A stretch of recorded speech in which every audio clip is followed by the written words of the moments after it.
સમાચારો જોઈએ મોરબીથી, જ્યાં વીરપરડા ગામના કૂવાની મુલાકાતે કેન્દ્રની ટીમ પહોંચી છે। જીઓલોજીકલ સર્વે ઓફ ઇન્ડિયાની ટીમે કૂવાની તપાસ કરી છે। ડાયરેક્ટર વિજયકુમાર દાસની ટીમે જગ્યાની મુલાકાત લીધી। પાછલા કેટલાક દિવસથી ઉછળી રહ્યું છે કૂવાનું પાણી। આસપાસના વિસ્તારોમાં આવેલા કૂવાની પણ મુલાકાત લેવામાં આવી છે। તો કૂવાનું રહસ્ય ઘેરાતું જઈ રહ્યું છે। જણાવી દઈએ કે મોરબીમાં આવેલો આ કૂવો જે છે તેનું જે પાણી છે તે આપોઆપ હિલોડા લે છે। ત્યારે આ અંગે વધુ માહિતી સંવાદદાતા રાજેશ આંબલિયા આપી રહ્યા છે। રાજેશ, અહીં એક ટીમ પણ પહોંચી છે જે આ મામલે તપાસ કરી રહી છે। જાણવા માંગે શું હાલ તપાસમાં શું સામે આવ્યું છે અને તપાસની ટીમ જે છે તે કયા કયા સ્થળોની હાલ મુલાકાત લઈ રહી છે?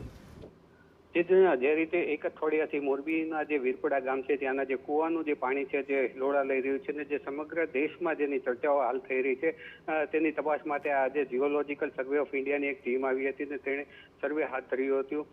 તેમણે જે આજુબાજુના બીજા કૂવા છે તેની પણ તપાસ કરી હતી ને આ કૂવામાં જે પાણી છે શા માટે હિલોડા રહે છે તે માટે તેમની ટીમે આ સર્વે હાથ ધર્યો હતો ને અધિકારીઓએ ત્યાં સ્થળની મુલાકાત લીધી હતી ને જીઓલોજીકલ સર્વે ઓફ ઇન્ડિયાના ડાયરેક્ટર વિજયકુમાર દાસ અને તેમની ટીમે આજે ત્યાં સ્થળ ઉપર ગયા હતા અને તેમને વિવિધ એંગલોથી ત્યાં કૂવાની મુલાકાત લીધી હતી ને સ્પષ્ટ તપાસ કરી રહ્યા હતા કે આ પાણી આ પ્રકારે હિલોડા શા માટે લઈ રહ્યું છે।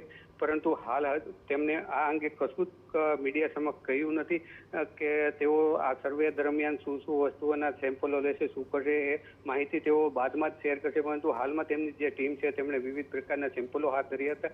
ત્યારબાદ ત્યાંથી 500 મીટરના અંતરે જે બીજો કૂવો આવેલો હતો તેનું પણ ત્યાંથી સેમ્પલો કલેક્ટ કર્યા હતા। ત્યાં સ્થળની મુલાકાત લીધી હતી ને જે આ સમગ્ર રિપોર્ટ છે તે મોરબીના કલેક્ટરને આપવામાં આવશે અને ત્યારબાદ આ સમગ્ર માહિતી છે એ સામે આવશે કે આ કૂવાનું પાણી છે ખરેખર શા માટે હાલતું હતું।